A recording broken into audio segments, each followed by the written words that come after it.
You were talking about how your wines, your sparkling wines, are doing very well on the international stage.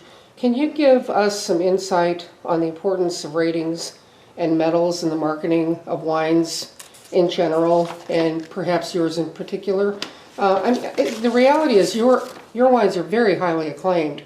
And on one level, why even bother entering competitions and going after ratings? Well, it's a question. It's how do you choose something? And in anything, we make decisions, buying decisions by recommendation from a friend, by reading a journal that doesn't take advertising and rates consumer products. We do it by looking at an authority, or and the authority might be the guy in the wine shop or the gal in the wine shop, or it might be an outside source. So while truly I would love all of my wine to be sold because someone tasted it and passed on the word to their friends, ratings are a way to be known in the world. It's another way. Domaine Carneros is actually a small winery. People are surprised because we have a rather big presence, but the Domaine Carneros is the only major sparkling house, so to speak, that we're larger than is Iron Horse J is about the same size as we are. We are smaller than Schramsberg. We're about a third the size of Roeder Estate. And then, of course, maybe an eighth or a tenth the size of the bigger houses. So Tattingers is the smallest of the Grand Marques in France, and Domaine Carneros is a small house. We're an estate-based winery. We grow 95% of our own grapes. All of our vineyards are grown organically. We are certified organically since '07. Sometimes people say, why did you bother with the certification? And going organic is this much work. The certification is this much. And why not let your customers know that you really are organic, to give them that extra level of comfort.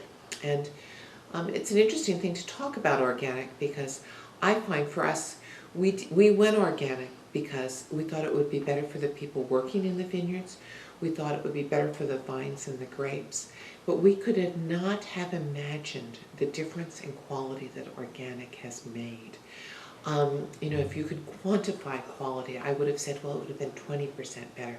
The reality is, the quality is so much better than that. It's not even close. And I think we see that in that our wines against our competitors who are more in the U.S. industry, who are more expensive than us or whatever, that we often rate 4 points higher than their products that cost $10 more a bottle, or that we get very high scores. And I'd like to take full credit for that as the winemaker. On the other hand, having estate vineyards, in my opinion, you simply cannot make a great wine that is not a wine of a place. You must have utter control over your vineyards, because that is so essential to what you do. For instance, if you make a wine only once a year. It takes years and years and years to learn a vineyard, and you really only have access, even under long-term contract, you don't have the same access that you do when you actually own the vineyard. So owning the vineyards, growing organically, are enormously important factors to quality. So do you think that the playing field has finally evened out between men and women in the wine industry, or do you think we still have a little ways to go? Well, I think in applying for a job at an individual winery, the playing field. Can I start over? Sure. In the wine industry, I think depending upon what winery you go to, the playing field has leveled out or not. You still find wineries where all the positions of authority are filled by men, and where women have left unhappily because they have not had an opportunity for professional growth.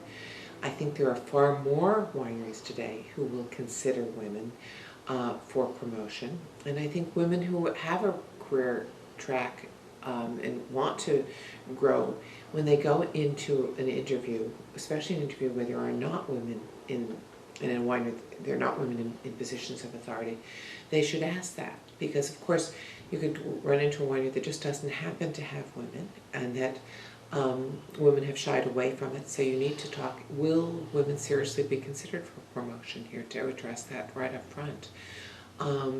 And so I think the playing field overall, in all instances, has not leveled. I think it is much more level, much more level than it was 30 years ago. And I think women have been very savvy about how they can make it level for themselves. And an instance of that is doing consulting work and making it work in their lives as well as in their personal lives as well as their professional lives. Eileen Crane, thank you. This has been a delightful experience, and the information that you've so generously given is going to be enjoyed and learned from. You're part of the ongoing learning, and I thank you. Well, it's a privilege, and it's a privilege to be part of the vanguard of women, and so many women who have come along and been very successful at this point. And it's a privilege to be a part of the women's wine competition, and to be asked to be chair of this, honorary chair this year. So thank you very much for that opportunity.